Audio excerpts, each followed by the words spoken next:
क्या हो अगर हमारी जानी पहचानी दुनिया असली हो ही ना। आज हम क्वांटम फिजिक्स की एक ऐसी अजीबोगरीब दुनिया में उतरने वाले हैं जहां हमारे रोजमर्रा के नियम काम नहीं करते। चलिए उस छिपी हुई हकीकत को जानते हैं जो हमारे वजूद की असल बुनियाद है। चलिए शुरुआत करते हैं एक बहुत ही चौंकाने वाले बयान से। और ये बयान किसी और का नहीं बल्कि खुद एक नोबेल पुरस्कार विजेता रिचर्ड फाइनमैन का है। उन्होंने कहा था, अगर आपको लगता है कि आप क्वांटम भौतिकी समझते हैं तो आप क्वांटम भौतिकी नहीं समझते। इससे एक बात तो साफ है, हम एक ऐसे दायरे में कदम रख रहे हैं जो बड़े बड़े जीनियस का भी दिमाग चकरा देता है।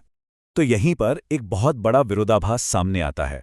एक तरफ क्वांटम फिजिक्स की पहचान है कि यह बहुत अजीब, उलझन भरी और लगभग जादुई है, लेकिन दूसरी तरफ यकीन मानिए यह विज्ञान का आज तक का सबसे कामयाब सिद्धांत है।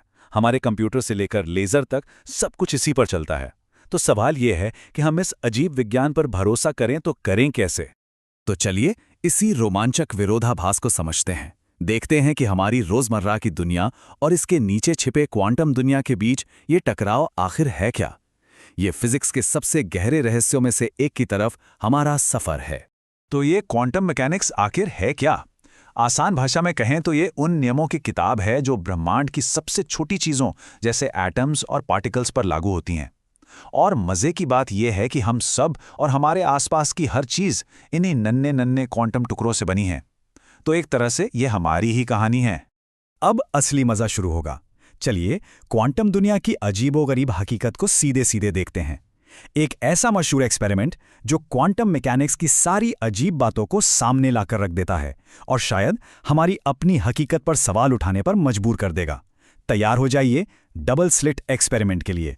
देखिए, यह एक्सपेरिमेंट दिमाग घुमा देने वाला है। जब हम पेंटबॉल जैसी कोई आम चीज दो छेदों से फेंकते हैं तो दीवार पर दो लाइनें बनती हैं, बिल्कुल सीधा साधा हिसाब। लेकिन जब हम एक एक करके इलेक्ट्रॉन फेंकते हैं तो कुछ हैरान करने वाला होता है। दो लाइनों के बजाय हमें एक पैटर्न मिलता है, ठीक वैसा ही जैसे पानी में पत्थर फेंकने पर लहरें बनती हैं। सवाल यह है, एक अकेला कण लहरों जैसा बर्ताव कैसे कर सकता है? और यही तो क्वांटम मैकेनिक्स का सबसे बड़ा रहस्य है। ऐसा लगता है मानो हर एक इलेक्ट्रॉन एक ही समय पर दोनों स्लिट से गुजर रहा हो और फिर खुद से ही टकरा रहा हो। ये हमारे सारे लॉजिक के खिलाफ है। इस पहेली का जवाब हमें हकीकत को एक बिल्कुल नए नजरिए से देखने पर मजबूर कर देगा। तो इस पहेली को सुलझाने के लिए हमें हकीकत के बारे में अपनी पूरी सोच बदलनी होगी। अब हम उस दुनिया को पीछे छोड़ रहे हैं जहां सब कुछ पहले से तय था और एक ऐसी दुनिया में कदम रख रहे हैं जो सिर्फ संभावनाओं पर चलती है। तो असल में एक इलेक्ट्रॉन ना तो कोई छोटी सी गेंद है और ना ही कोई लहर, बल्कि इसे समझाने के लिए एक वेव फंक्शन का इस्तेमाल होता है। इसे मौसम के पूर्वानुमान जैसा समझिए। ये पक्का नहीं बताता कि बारिश कहाँ होगी, बस ये बताता है कि बारिश होने की संभावना कहाँ सबसे ज्यादा है। वेव फंक्शन भी बिल्कुल यही करता है। ये बताता है कि इलेक्ट्रॉन के कहाँ मिलने की संभावना है, और ये ब्रह्मांड का एक बुनियादी नियम है। ये संभावनाओं वाली हकीकत कुछ बहुत ही अजीब चीजों को जन्म देती है, जैसे कि सुपरपोजिशन, जिसका मतलब है कि एक कण एक ही समय में कई जगहों पर हो सकता है। सोचिए, एक सिक्का हवा में है जो एक ही समय में हेड भी है और टेल भी, जब तक कि वो गिर ना जाए। और फिर है अनिश्चितता सिद्धांत, जो कहता है कि हम कभी भी किसी कण के बारे में सब कुछ एक साथ नहीं जान सकते। जितना आप उसकी जगह जानने की कोशिश करेंगे उतने ही उसकी रफ्तार धुंधली हो जाएगी। ये न्यूटन की दुनिया से बिल्कुल अलग है। मतलब न्यूटन के लिए ब्रह्मांड एक बड़ी सी घड़ी जैसा था जहां हर पुर्जा पहले से तय रास्ते पर चलता है। लेकिन क्वांटम की दुनिया में भविष्य तय नहीं है। ये तो बस संभावनाओं का एक धुंधलका है जो हमारे देखने का इंतजार कर रहा है। ये आइडिया इतना अजीब था, इतना परेशान करने वाला था कि खुद अल्बर्ट आइंस्टाइन जैसे जीनियस ने इसे मानने से इनकार कर दिया था। उनकी ये मशहूर लाइन, भगवान ब्रह्मांड के साथ पासा नहीं खेलते, इसी बात को दिखाती है। उनका मानना था कि ब्रह्मांड में कुछ भी किस्मत या चांस पर नहीं छोड़ा जा सकता। ये विचार उनके अब तक के सारे विज्ञान के खिलाफ था। तो सवाल ये है कि अगर भविष्य तय नहीं है तो फिर वो तय होता कैसे है? यहीं पर क्वांटम मैकेनिक्स का सबसे हैरान करने वाला पहलू सामने आता है, यानी हमारे देखने या मापने की भूमिका। यहां मामला बहुत अजीब हो जाता है। जब हम किसी इलेक्ट्रॉन को देखते या मापते हैं तो हम सिर्फ एक दर्शक नहीं होते, ऐसा लगता है कि हमारे देखने भर से ही वो इलेक्ट्रॉन संभावनाओं के धुंधलेके से निकलकर एक ठोस जगह पर आ जाता है। मतलब हमारा देखना ही हकीकत को बना रहा है। और यहीं पर विज्ञान भी अटक जाता है।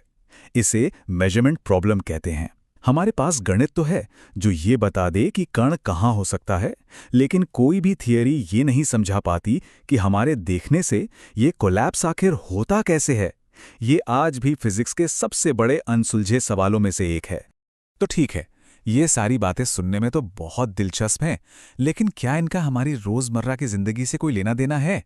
जवाब है हाँ, बिल्कुल है। और ये इतना बड़ा है कि दुनिया भर की सरकारें और कंपनियां इसे लेके परेशान हैं। और ये जुड़ा है हमारे डिजिटल दुनिया की सुरक्षा से।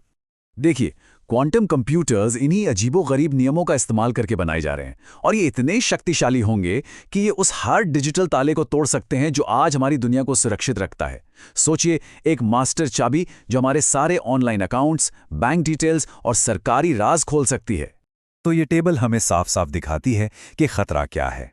जो एन्क्रिप्शन आज हम इस्तेमाल करते हैं, जैसे RSA और ECC, वो क्वांटम कंप्यूटर के सामने टिक नहीं पाएगा। ये एक टिक टिक करते टाइम बॉम्ब जैसा है, और इसका हल है पोस्ट क्वांटम क्रिप्टोग्राफी, यानी PQC, जिस पर हमें बहुत देर होने से पहले शिफ्ट करना होगा। और ये कोई भविष्य की कल्पना नहीं है, दुनिया भर में इस पर काम जोरों पर है। अमेरिका की NIST जैसी संस्थाएं नए क्वांटम प्रूफ एन्क्रिप्शन स्टैंडर्ड्स बना रही हैं। ये एक दौड़ है और सबको इसमें शामिल होना होगा, इससे पहले कि क्वांटम कंप्यूटर्स हकीकत बन जाएं। तो तैयारी कैसे की जाए? खैर, सबसे पहले तो ये समझना होगा कि एन्क्रिप्शन का इस्तेमाल कहाँ-कहाँ हो रहा है। सिस्टम्स को ऐसा बनाना होगा कि उन्हें आसानी से अपडेट किया जा सके। और हाँ, नए PQC तरीकों को टेस्ट करना शुरू करना होगा। दांव पर बहुत कुछ लगा है। तो आखिर में हम इसी एक सवाल पर आकर रुकते हैं। हमारी पूरी डिजिटल दुनिया निश्चितता की नींव पर बनी थी, पर क्वांटम भौतिकी ने हमें सिखाया कि ब्रह्मांड तो असल में अनिश्चित है। तो क्या हम इसी अनिश्चितता का इस्तेमाल करके एक सुरक्षित भविष्य बना सकते हैं? क्या हम एक अनिश्चित दुनिया में सुरक्षा की निश्चितता बना सकते हैं? ये शायद हमारे दौर की सबसे बड़ी चुनौतियों में से एक है।